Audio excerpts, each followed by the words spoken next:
Chers amis, bonjour. Aujourd'hui, je vais revenir sur quelque chose de particulier qui n'est pas tout jeune. Mais bon, j'aime bien revenir sur les choses qui sont passées parce que je trouve qu'avec le temps, on voit les choses de façon beaucoup moins, passionnelle, oui, mais là, en l'occurrence, c'est pas de passion dont il est question, mais je trouve que de retourner voir des faits de société ou des événements par la suite permet de les voir sous un angle différent. Alors là, en l'occurrence, je vais revenir à ce qui s'était passé au sujet de François Hollande quand il a été photographié avec son casque sortant d'un immeuble et révélant la relation qu'il avait avec Julie Gaillet. Je viens de voir une vidéo où il y avait Florent Pagny qui se moquait de lui en disant il s'est même fait gauler avec le casque et tout ça. Bon, alors il faut quand même que je vous dise mon point de vue depuis le début. Oui, on aperçoit le linge qui est en train de sécher derrière, bon, c'est pas grave. Et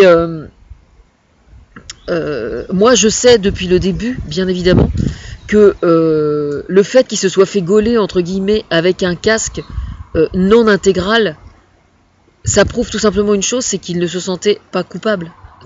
C'est aussi bête que ça. Je veux dire, s'il avait vraiment voulu être planqué, il aurait mis un casque intégral, tout simplement. Hein. D'accord ? Je veux dire, il nous l'aurait fait à la Daft Punk, quoi. C'est ça, en fait.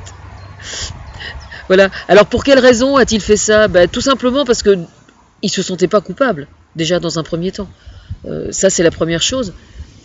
Et puis, il est tout à fait probable aussi qu'il s'est dit, bon, de toute façon, je vais me faire gauler, et puis, c'est pas très grave, quoi. Et effectivement, c'était pas si grave que ça qu'il se fasse gauler.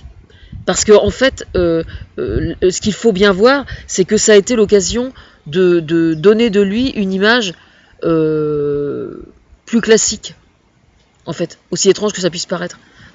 Bon, évidemment, à part quelques intégristes catholiques qui ont été absolument offusqués, mais d'une certaine façon, c'est une façon de dire aux Français, vous voyez, tout compte fait, je vous ressemble. Voilà. Bon, maintenant, il y a des gens qui comparent avec Mitterrand, puis qui ont dit, Florent Pagny le disait tout à l'heure, sur la vidéo, il dit, oui, au moins, François Mitterrand, il s'était pas fait gauler, puis bon, le résultat des courses, on apprend après, 20 ans après, qu'il avait une fille, etc. Moi, je suis désolée, le fait que François Mitterrand, j'ai appris cette histoire après, bien, ça a terni son image, je vous le dis franchement. Voilà. Je préfère que François Hollande nous montre des côtés de sa personnalité qui sont peut-être pas extraordinaires, plutôt que d'apprendre rétrospectivement que en fait c'est un imbécile ou un con, quoi. Je schématise bien évidemment, mais ce que je trouve assez hallucinant en fait, c'est que ça a été monté en épingle comme ça, quoi. Hier, c'était Sophie Marceau qui disait il s'est comporté comme un goujat, etc. Faut arrêter, quoi. Bon, c'est vrai que c'était pas idéal la façon dont il a annoncé le fait que son couple présidentiel se séparait. Je reconnais que c'était pas idéal. Mais enfin, il faut quand même pas exagérer. Je veux dire, moi je connais des tas de gens, je connais des tas d'hommes, je ne citerai aucun nom. Je connais des hommes, moi, qui sont en couple, qui sont fidèles, qui n'ont jamais eu de maîtresse, et puis qui sont pas de bons maris, malgré tout. Hein. Je veux dire, quand il s'agit de porter atteinte à la dignité d'une femme, ou de la prendre pour une imbécile, ou de la prendre pour une conne, les hommes sont assez subtils pour que ce soit des choses infiniment plus complexes et infiniment plus tordues que ça, quoi. Je veux dire, faut quand même pas exagérer. Hein. D'ailleurs, là, ce matin, il paraît qu'elle a posé à côté d'Alain Delon, donc elle doit pas être si malheureuse que ça, tout compte fait. Hein. Enfin, je veux dire, moi, je trouve que, à la limite, je trouve plus compréhensible qu'on soit choqué de ce genre de choses quand il s'agit d'un premier couple, par exemple. Hein, personne ne s'est jamais demandé, par exemple, comment avait pu réagir Ségolène Royal à l'époque où il avait justement le début de cette relation avec Valérie Trierweiler. Donc ça, il y a des gens sur Facebook, il y a des femmes quand même sur Facebook, des femmes bien évidemment, qui se sont posé la question. Oui, c'est ça le problème. Hein. Hormis quand effectivement, lors d'un nouveau couple, où on a effectivement la chance d'être demandé en mariage et puis qu'on se marie, auquel cas effectivement, vu de l'extérieur, le second couple semble équivalent au premier couple que le mari a formé avec quelqu'un d'autre.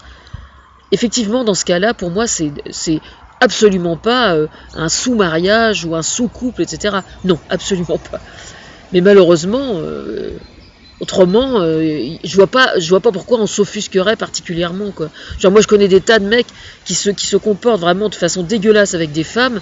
Ils sont pas célèbres, hein, ils sont pas célèbres. Ils auraient été célèbres, je pense pas qu'ils auraient été plus malins pour autant. Il existe des tas de façons infiniment plus dégueulasses que ce que François Hollande a fait pour être vraiment mauvais envers la femme qu'on quitte. Hein. Franchement, hein, je pense. Hein. Voilà. Puis bon, vous savez, il faut quand même pas s'inquiéter. Hein, c'est quand même un milieu extrêmement privilégié. Hein. Quand la femme n'a pas de travail, n'a pas de contrat de travail, n'a pas de salaire, ni quoi que ce soit, c'est un peu plus compliqué. Hein, je sais de quoi je parle. Hein. Voilà. Donc faut arrêter, quoi.